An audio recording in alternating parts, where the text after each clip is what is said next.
Hello friends, this is Durga again from ITversity, one stop shop to learn all the technologies. So at this time we are talking about Spark using Scala as programming language, and this is the introduction for the new concept in Spark called accumulators. Again, to get the material, official material, you have to go to the appropriate programming guide of Spark of appropriate version. As we are talking about 1.6.2, I am going into 1.6.2, and you can search for accumulators in this, and it will take you to the details about the accumulators. So you can access the documentation like this.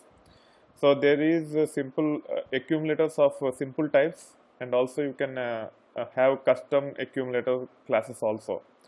So for example, in this case, we are trying to create the accumulator of type int, integer.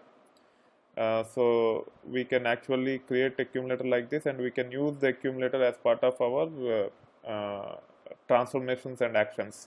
If you are not familiar about transformations and actions, you have to go through my other material which I have covered earlier as part of this lesson or course, and then you will be able to understand what are different transformations and actions. Okay, so accumulators can be used in any of the transformations and actions. Transformations and the actions are the ones which will be running on the cluster. So if you go back to the architecture of Spark,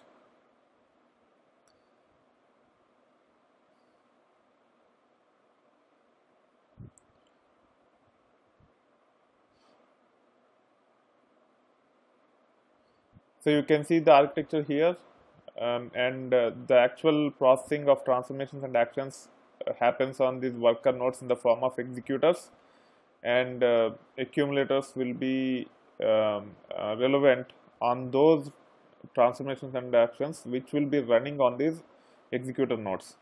Anyway, now let us understand what is the what is the accumulators, what are the relevance of those accumulators, and how they will be used as part of our applications. So accumulators is similar to counters in MapReduce. Okay, so these accumulators or counters will help us in unit testing or data quality. For example, when we try to process the data, if you want to see how many bad records are there, then you can actually implement the accumulators in the appropriate location. You have to validate whether the record is bad or not. You have to define those rules to define whether the record is bad or not. And if you want to compute how many records are processed totally, how many of those processed records are bad records, and how many of them are good records, then you can use the accumulators. People tend to use global variables. If they use global variables just by defining a variable name at the top, then it will not work. So for example, this is our earlier program which we have developed as average revenue daily. If I want to see how many records are filtered as part of this logic, I cannot just create a simple variable like this, val filtered counter,